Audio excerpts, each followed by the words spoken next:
my name is Kristin Parker and I'm the VP of Compliance and Operations at RiskScout.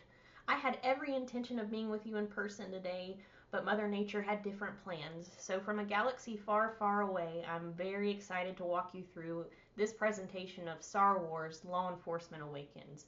At RiskScout, we are a BSA AML software, but we like to lead with education first. And our education always is about practicality. What can you take back to your team to do your job more effectively and efficiently at your institution and be more effective for law enforcement? Because we know our job as BSA officers at the end of the day is to detect and report suspicious activity. So while I'm sad I can't be there in person with you, I'm really excited that we actually did get to record this because it's going to be available for you to take back to your teams and share as educational content for them to use in their daily lives. So I hope you're enjoying the conference, and let's hop right into SAR Wars, Law Enforcement Awakens. Hi everybody, this is Kristin Parker here. I am here to walk you through SAR Wars, the Law Enforcement Awakens. In this content, we're going to walk through practical things you can do daily in your job to write better, more effective SAR narratives that is useful for law enforcement. We're also going to walk through ways you can partner with law enforcement in effective ways. This content is useful for any size financial institution.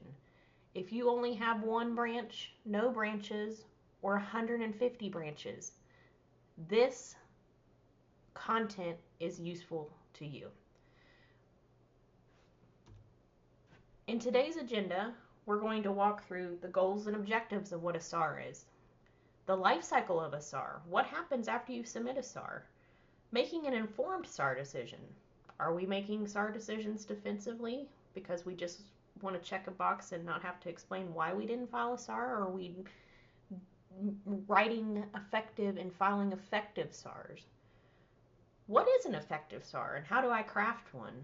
And then what is it like to collaborate with law enforcement and best practices for doing so?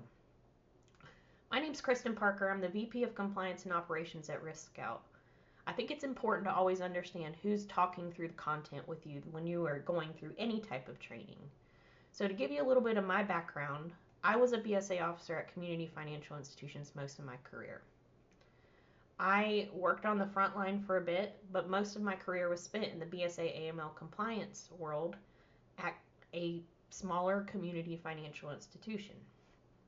I learned a lot during my time at that institution. I learned how to write effective SARs, how to collaborate properly with law enforcement. We were very good at writing effective SARs, and that took a lot of dialing in, a lot of training from staff. You know, I think a lot of times in this space we get lost in the fact that we feel like a lot of BSA is all about checking boxes. And that's fair to say. There's complacency in BSA sometimes, especially when we're stuck with doing things like beneficial ownership and other things that we don't get to see the end results of every day.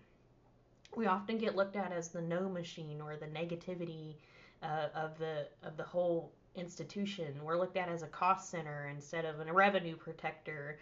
When really, if we really step back and remember, you know, we may all have different journeys as to how we got into BSA. But at the end of the day, no matter how your journey is that you became a BSA professional, your ultimate goal every day is to be able to detect and report suspicious activity. That is the most important component of what our role is. But it's one thing to detect and report it. It's another thing to do that effectively, where that information is actually useful for law enforcement. So that's what we're spending our time on today. That's what I'm hopeful you will be able to take back and understand how to do your job better and more efficiently and effectively at your institution, no matter the size of your institution. So what is a suspicious activity report? I think that's hypercritical. We hone in on, you know, just the basics here. Let's start at the bottom. The foundation of a suspicious activity report, or a SAR, as we typically call them, is the detection and reporting of illicit activity to law enforcement via a suspicious activity report that gets sent to FinCEN.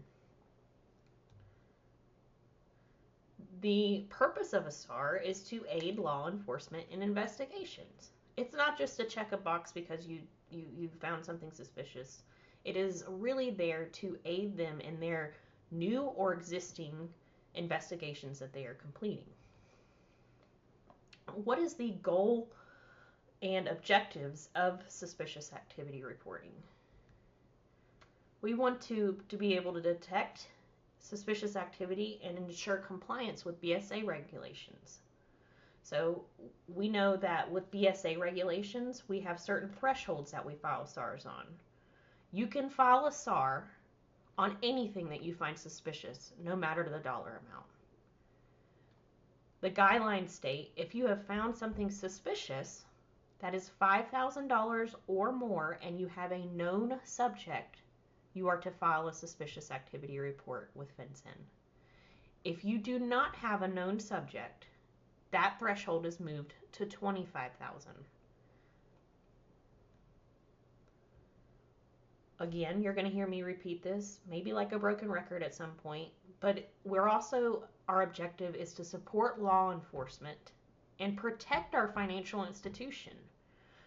When we aren't properly detecting and reporting suspicious activity, that leaves our institution very vulnerable to regulatory scrutiny, to fines, and to reputational risk. So it's very important that this isn't just a check the box activity that you remember every day. It's your job to protect your financial institution. And if you are a BSA officer, while the board of directors is ultimately responsible for your BSA program, they have named you as BSA officer to maintain that program on a day-to-day basis. Now, are you gonna end up in an orange jumpsuit if you don't do if something slips through the cracks and you happen to miss something suspicious? No, you're likely not, unless you have willful blindness and you are objectively and purposefully not filing SARs on something you know is suspicious. But it's your job, if you remember why you were selected as BSA officer, is to ensure that you are safeguarding your institution against illicit activity. Maintaining the financial system integrity and stability is equally as important, right? You want to be part of a world where illicit activity is nominal, right? That we are protecting the integrity of the financial system of the United States. You're a part of that every day. When you submit a suspicious activity report or even just reviewing non-suspicious activity, you are ensuring that you are aiding us in protecting the financial integrity of the United States in a whole. And that just, if you boil that backwards, of the United States means of the state you live in, of the community you live in, your neighbors, and your best friends. And then to facilitate collaboration and enhance effectiveness with law enforcement. So during this presentation, we're going to walk through best practices for writing a SAR narrative. And then once your SAR is written, we are going to talk through what it's like to collaborate directly with law enforcement about specific SARs. But we're also going to talk about proactive ways to engage with law enforcement just in general on a reoccurring basis as a best practice for understanding what's going on in your own home, in your own community, so that you can know what to look out for with trends that law enforcement are seeing. When we think about how many SARs are filed over time, we do get some insights from FinCEN. So we only have up till 2022 insights from FinCEN at the moment. But we can see from 2014 to 2022, look at the significant increase almost year over year, especially 2019 to 2022, of suspicious activity reports being filed. Now, in my head, I've said, okay, 2014, that's when the MRB cannabis guidance came out, where we had to start filing SARs on cannabis businesses, regardless of whether they were doing something suspicious or not. I thought, there's no way that that doesn't attribute to this increase. Well, I was wrong. It attributes to maybe 1-2% of the total SARs filed with FinCEN. Uh, the rest of these are truly institutions reporting in a significant increase in suspicious activity reports. Now, why are they doing it? Now, it could mean that there's a heightened vigilance by financial institutions, and that's true because we are seeing a more of a crackdown during our regulatory BSA exams, where we're seeing a heightened scrutiny over folks filing or the whole focus of detecting and reporting suspicious activity, right? And when we start to see some institutions get slapped on the wrist and beyond that, get enforcement actions over having ineffective BSA programs, then we start to see sometimes defensive filings happening. Defensive filings are SARs that are filed simply because you don't want to have it on your back that you didn't file, And there's a total understanding over why some folks do defensive filings. We file for the sake of filing because we can't determine at that point if something's really truly suspicious or not, so we're just going to report it anyway. Right, wrong, or indifferent, it happens all the time. You're going to see throughout 2025, there's going to be a focus on the regulatory agencies cracking down on defensive SAR filings, because what's happening with those is they are clogging up the system for law enforcement. They are ineffective SARs. They're meaningless, and law enforcement's not going to do anything with it. So you're submitting SARs that people are potentially spending time reviewing that are really not suspicious activity. So you're going to see some crackdown on that. We'll do some content on that throughout the next year at RiskScout, just so you're aware. So if you want to follow along, with us, please do. I encourage you to sign up for our newsletter to keep up with stuff like that. I think it's really also important to realize that maybe some of what we're seeing are trends in people becoming more educated on what suspicious activity looks like. While we're not ever going to be perfect at detecting everything, but we may be getting more educated on things that we didn't know to look for previously. So there's different things to consider about why this increased, but I think it's really important to see how dramatic it increased and why it's really important for you to be thinking through why you're filing a SAR, and if you do file a SAR, then following a method to writing effective SARs. Which law enforcements use SARs? This is just a sample of those that do. There are a lot more that can, any of the law enforcement agencies really can utilize suspicious activity reports.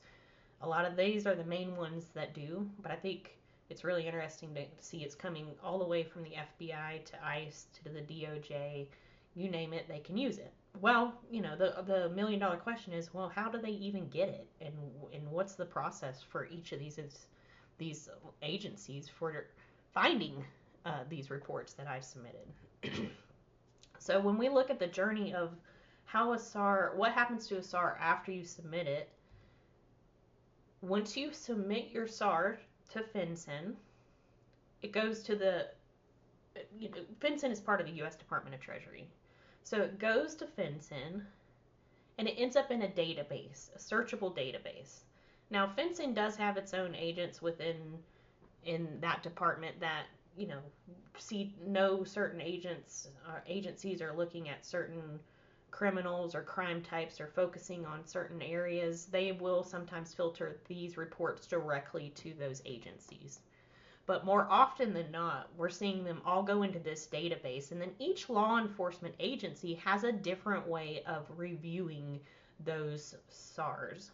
So FBI, SBI, ICE, they may have different methods to the madness. Maybe as soon as there's a dump of SARs into the searchable database, they are looking for keywords. They are doing that on a monthly basis, a weekly basis. Maybe they only are looking at certain SARs that are over a certain dollar amount. A lot of times agencies can't look at every SAR, so maybe they will only look at ones that are over $1 million in some areas and $5 million in others.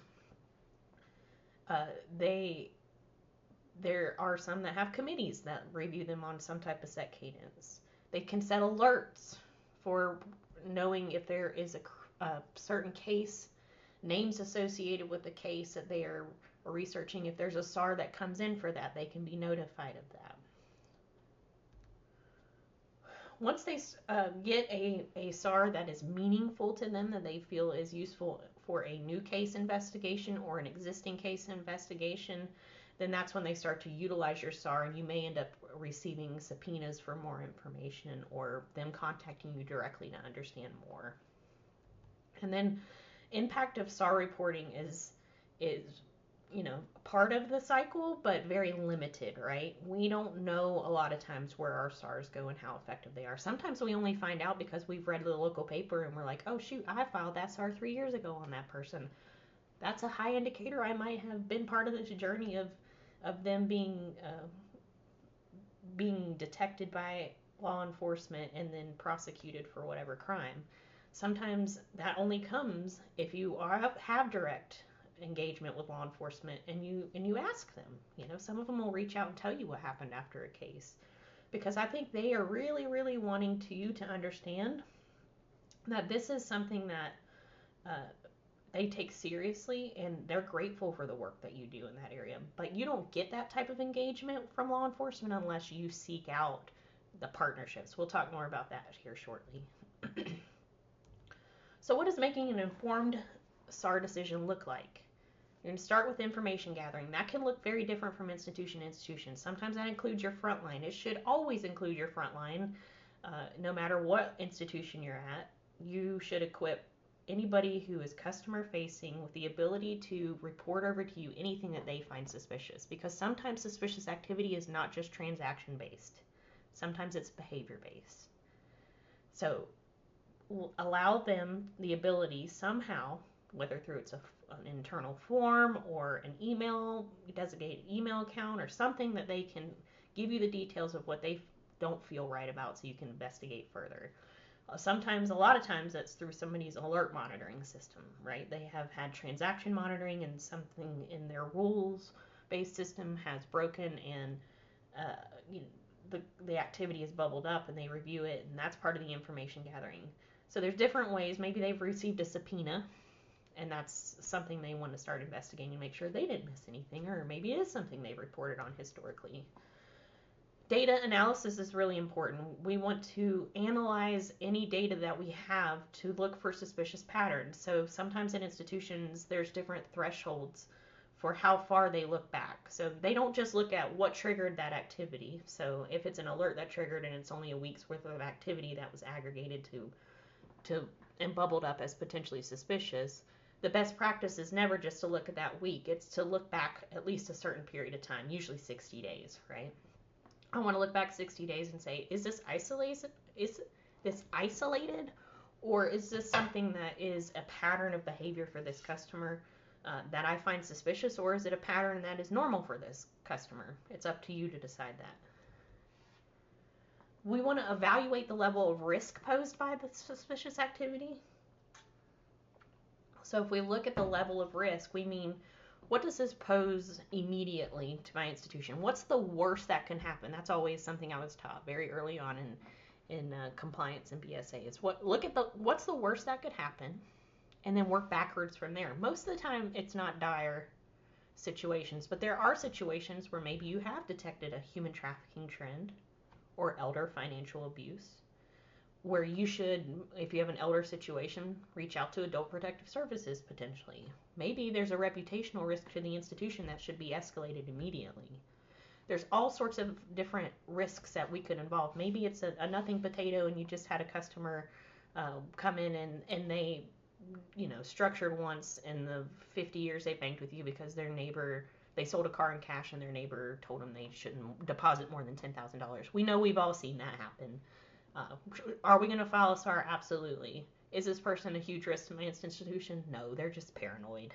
Okay, let's just tell the truth from that perspective. But always start with my suggestion is always say what's the worst that can happen and work backwards from there. A lot of times, we can be pretty dire in BSA and kind of dramatic in our sense of like everything is suspicious and we have to be scared we're always going to end up in an orange jumpsuit. That's not the case, guys. Be logical about it.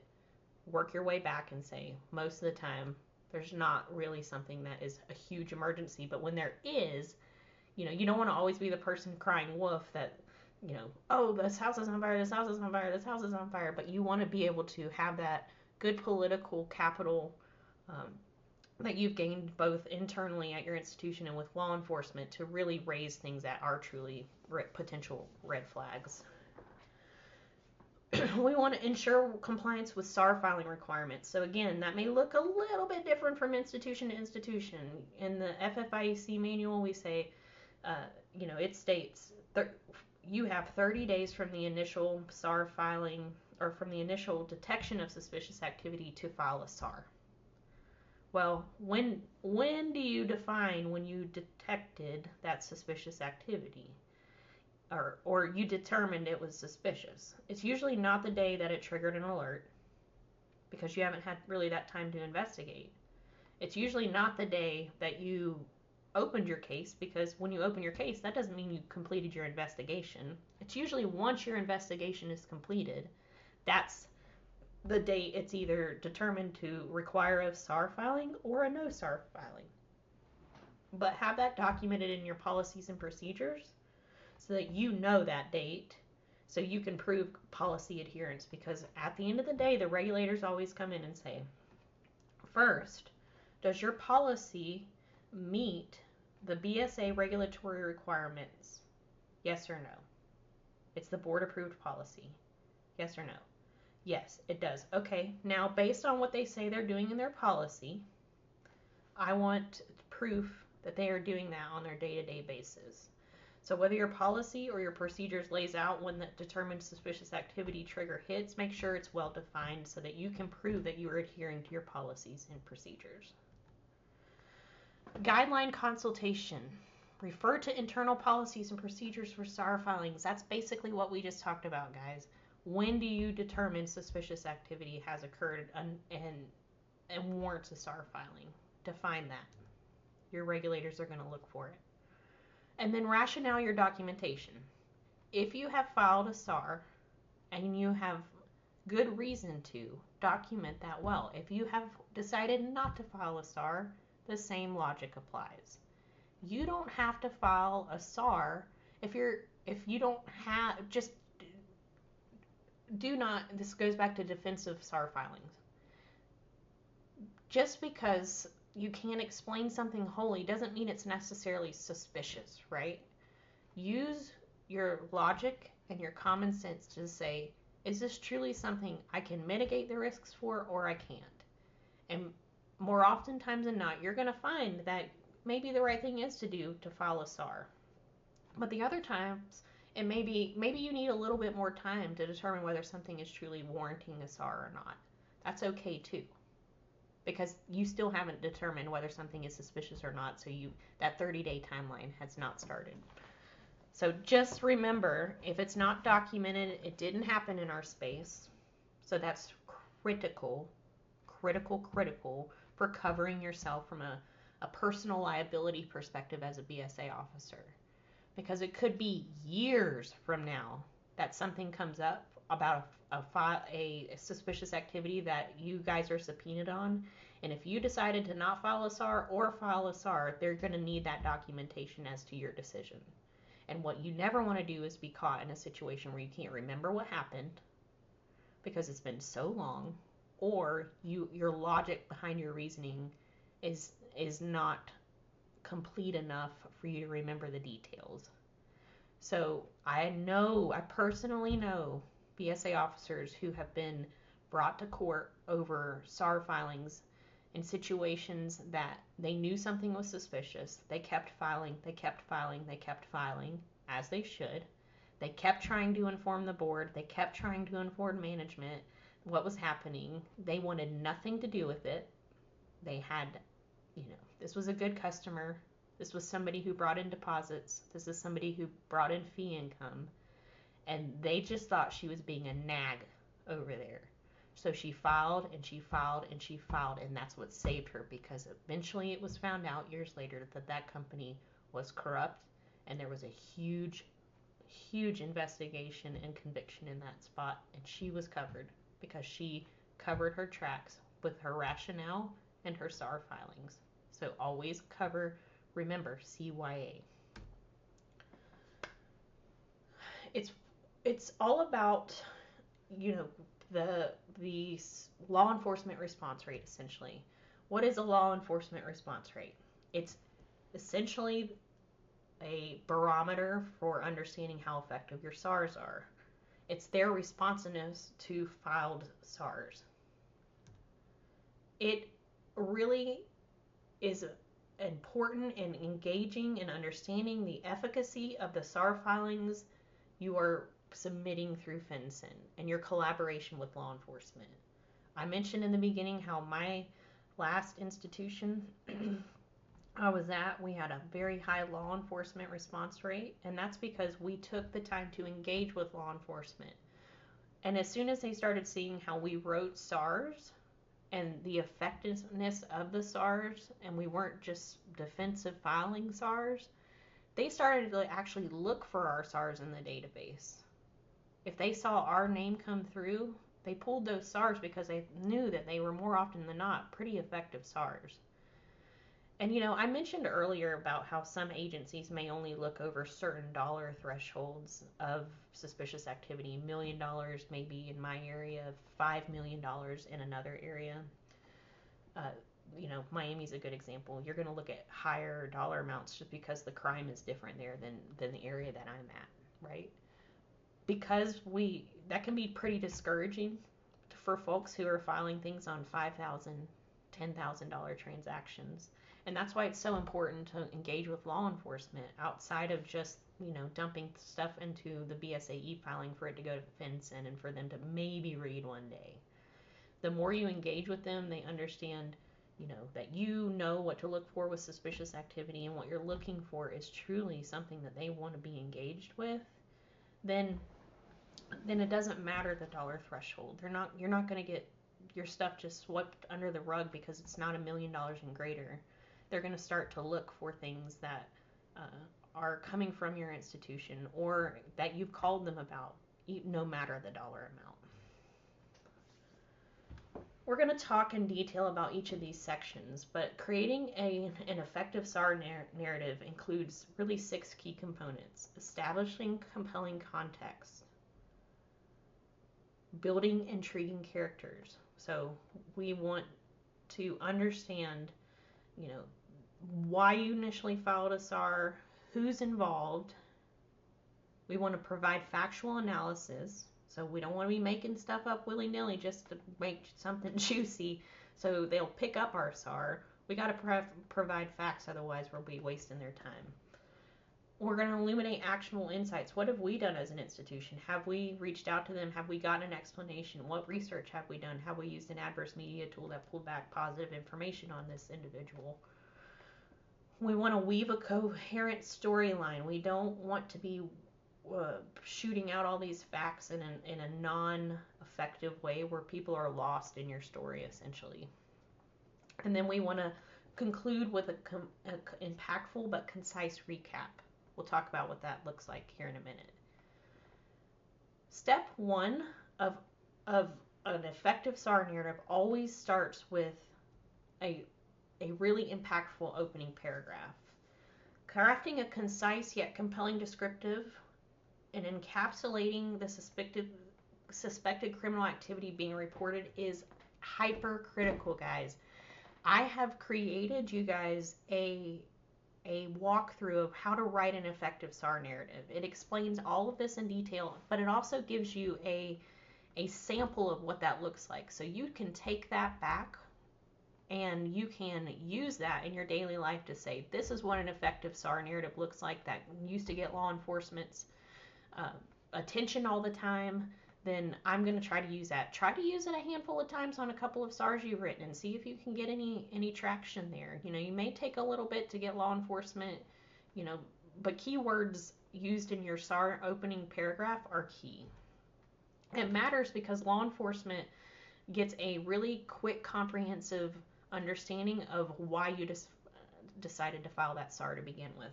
So one thing I failed to mention during the whole life cycle of what happens to a SAR after is that when it goes into that database to be searchable for SARs, it's not in the pretty little format that you put it in your narrative. You may have created the most beautiful paragraphs in the world, but it comes over as a mile-long, one-line sentence to law enforcement. If they can't understand why you filed a SAR in the first 2 to 3 sentences, usually the first 2, then they are just going to move on to the next one. I have seen where institutions have gotten written up by their examiners for writing a dissertation about who their bank is, the history of the bank, and then leading into why they wrote this and decided to write a SAR. Get to the point, guys. Tell them straight up why you filed a SAR and use compelling keyword descriptions. It needs to be a very enticing, juicy, yet factual statement. So you'll see in the handout that I have where we are using words like this SAR is being filed for potential human trafficking on a 17-year-old student, and so on, so on, so that. You see where I use keywords and age of a person and other things like that are going to help them understand in the first couple of sentences, this is serious no matter the dollar amount of my SAR filing. We are going to use the subject information in the second paragraph. We want to include the suspect's relationship with the financial institution. We want to know if there's also in that paragraph, if there's been any previous SAR filings. So if it's a reoccurring SAR filing, list that out. You don't have to list every previous SAR. You could say, hey, on John Smith, 5 previous reoccurring SARs have been filed with the total suspicious activity amount totaling whatever. I say that, but it's also important to also point out if this is somebody who just you file SAR on once every couple years because maybe they are your grandpa who's structuring because they're paranoid, then mention those previous SAR filings in there. You don't have to go into great detail, but it's helpful for law enforcement. This also helps create we're also going to explain in detail who these individuals are as far as we know them. So some of the best practices for that include John Smith opened his account in June of 1995. He was stated to be employed at this area at this company, and we have verified that through reoccurring payroll payments that have come into the account. So you're kind of saying this guy as a character as we know it, and then if you've done any research to help mitigate or understand this customer or individual better, I'd lay those out there as well. And, incorporating the subject's occupation and relevant details, maybe the type of accounts they have, any details the branch might have from that perspective of who they are, then that helps shape a better character of who is committing the suspicious activity. And then when we want to detail the suspicious activity, we want to summarize the suspicious transactions, your detection method, and a rationale and concise overview. So when we say summarize suspicious transactions, we do not mean that you need to list every transaction. That's ridiculous. You need to summarize aggregate information of dollar thresholds that have happened, and if the need for that law enforcement agency to get the details of each of those transactions, they can request that through a subpoena and give you the information, and you can give them the information in a detailed statement or whatever it is that you have available. Detection method, defining your detection method, it means simply, did this trigger through an alert? Did this trigger because the branch told you something? It helps them create a better story as well and better understanding and a concise overview of why you think the activity is suspicious. This streamlines law enforcement's review of the activity. It gives them contextual information. It saves investigation time for them. And then you want to also make sure you're not just putting stuff in there that's juicy, that's not real. That's very important. If you don't have facts, don't put it in there. Assumptions and suspicions presented as facts could lead law enforcement astray and waste valuable resources. So it's hyper critical that you only tell the things that you do know. Now, when you have suspicions of something, that it may be human trafficking because there are patterns, or elder financial abuse because there's patterns of something, that's okay to say we have suspicions of this, but we don't know for a fact because we have not personally witnessed them trafficking a human, right? So don't when it's something is you have a suspicion of something, clearly say it's a suspicion. When it's a fact of something, clearly say it's a fact that you know. When we want to detail in the next paragraph anything that the financial institution has done, something like relationship closure, or if you've already contacted law enforcement, lay that out in there. It doesn't have to be a long explanation as to what you've done.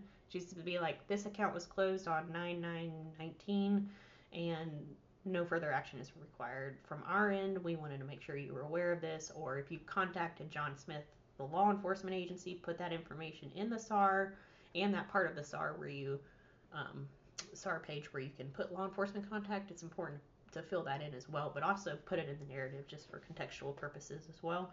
This helps avoid law enforcement from wasting time in regards to if there's already been an agent that is working this, then they're not working something that's already being worked, or they can collaborate with that agent.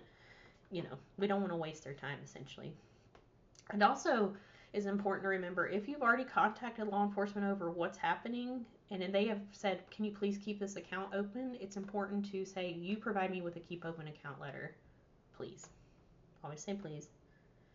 But make sure you're covering yourself, guys. Remember, at the end of the day, it's your job to cover yourself in regards to if your examiner comes in and says, why do you keep letting this suspicious activity happen?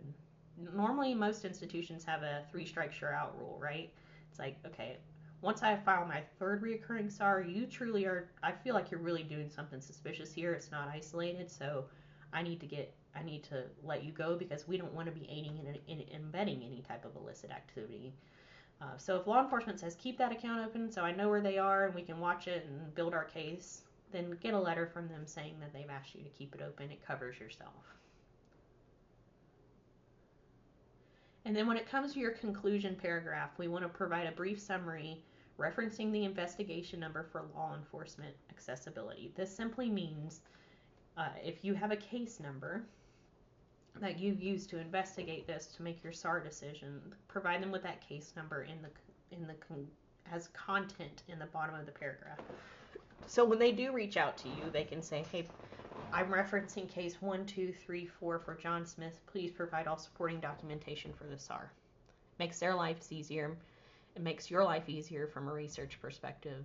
And then everybody gets what they need information-wise quickly. If you are a manual-only program where you don't have a system that's tracking and creating case numbers for you, I'd encourage you to start creating investigation numbers for yourself so you can reference them in SARs, so that if you are filing on 4 different John Smiths, you're not wondering which one it is and what actual SAR it was related to. You know exactly which SAR it was related to because you have a reference number that is associated with it.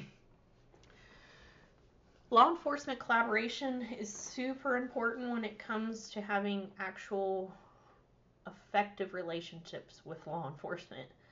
There are agencies out there like the FBI, the SBI, and I'm sure it applies to most of them, where they have to do some type of collaboration and education to the public. So if you reach out to your local closest federal law enforcement agency, then and ask them that you're looking for training and looking how to collaborate better with them, they're more than likely going to be jumping all over that because they need these hours to kind of check their own boxes, but then it also gives them more insight into what you're doing and can create a pathline for them to getting information on potential suspects easier than having to look through millions of SARs that are filed through FinCEN. That information sharing component of this means simply it's a way for you guys to get together and share kind of trends and that they're seeing from a law enforcement side, what you're seeing from a financial institution side. Nobody's sharing any names, anything personal from that perspective of their customer names. But these are trends that they're seeing in the area. So there may be some things that you say, even if you're a small institution, I haven't filed any SARs this year because nothing suspicious is happening. That's probably not true, if we want to tell the truth. There's probably something suspicious that has happened, and maybe you just aren't aware of it because maybe you're on a manual program and you've looked through the same reports over and over and over again, but you don't know what's actually going on suspicious in the community of what law enforcement is seeing.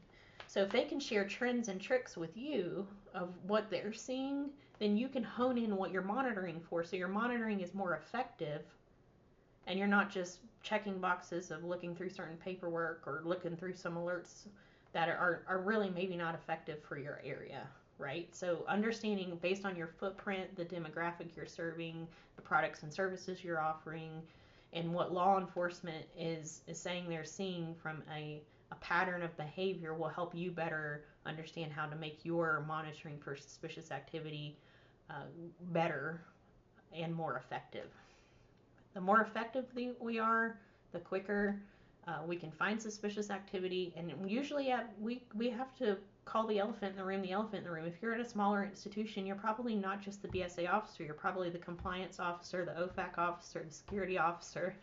You're wearing a lot of hats, and what we don't want to do is be getting complacent and looking at same reports or same alerts that generate every day that are ineffective. We want to look at these things that are effective so that we can do our job quicker, report the suspicious activity more effectively, and then move on to whatever other roles we carry as well. Response coordination is important when it comes to collaborating with your law enforcement. So you've already initiated those conversations with law enforcement at this point. You've said, hey, look, we're looking for training. We're looking to see how you want to share with us what's going on whatever set cadence. Maybe quarterly you guys have a round table where the local institutions get together with local law enforcement agencies, and you guys all share, what you're seeing in your area. You've already said, show us specific trainings, show us what it's like when you do get a SAR. Or show us what you're seeing when it comes to money laundering or fraud in this area. But then more importantly after that is say, how do you want us to contact you when we find something that you say you're of interest of knowing about? Because what you don't want to do is, again, cry wolf and say everything is suspicious. Because if everything is suspicious to you, then nothing is suspicious, right? So it's really, really important from the perspective of understanding what they want to know about, and then saying, how do you want us to notify you? We want to file a SAR first, and then we want to say, hey, FBI agent so-and-so, we filed SAR 1, 2, 3, 4, and it's on this. What other information can I provide you? And a lot of times when you have that response coordination, they'll immediately pull whatever SAR that you have filed as soon as it's available to them, and they will call and start collaborating on what you know more about that situation. And more oftentimes than not, that's how you're getting your information back, to understand how effective your SARs are directly from law enforcement. I remember having a human trafficking SAR that I knew without a doubt, based on the patterns, it was so highly likely human trafficking. Called an FBI agent I know, let him know, and 3 weeks later got a call saying it was referred over to another agent and they were actively investigating it because it was confirmed as human trafficking. So these are the things that I think are lost in every size institution, that I think this is your key to ensuring you're doing your job in a way that you feel good and effective every day, and not just somebody who's checking boxes. So just some final thoughts for you. Remember that tracking your SAR response rate is really going to help you understand if you're really writing effective SARs. If you have a 0% response rate, then start reaching out to law enforcement and better understand, especially in your area, what they're looking for, what they're seeing. Go back to that slide I just showed you and think through what that would look like for you. And then, help them better understand why you're wanting to know what they're looking for, because you want to collaborate with them more often. You're going to see a lot of good sparks that come from that and engagement with law enforcement. The partnerships, not just between you and law enforcement, but really other financial institutions. If you couldn't get a round table of law enforcement agencies that are willing to speak with you, then, which would be very rare, right? Most of them want to. But if you're in an area that maybe there's not a whole lot of available law enforcement agents for that, then collaborating with, having partnerships with local other financial institutions to see what their trends they're seeing. That it's not against the rules to share that information. It's all about collaborating so you can help protect each other, right? If you're seeing one thing and then you've got another institution 20 miles down the road, and they may be seeing the same thing, or maybe they haven't seen it yet, but they could be on the lookout for it. So this is all about, effectively sharing information about what's going on in your neighborhoods, what's going on in your footprint, without compromising any of what the confidentiality around SARs are, or you're going to find that you're going to get more effective from that perspective too. And then continuous improvement. Always look for ways to refine your SARs. Always look for ways for law enforcement to better engage with you. And then look for feedback from law enforcement to say, what could I have done better here that you would have had more information. And it may mean nothing, but you're constantly, it's looking in the mirror and reflecting on saying, are my practices practical for my institution? And am what I'm doing appropriately finding suspicious activity and reporting it when it's effective?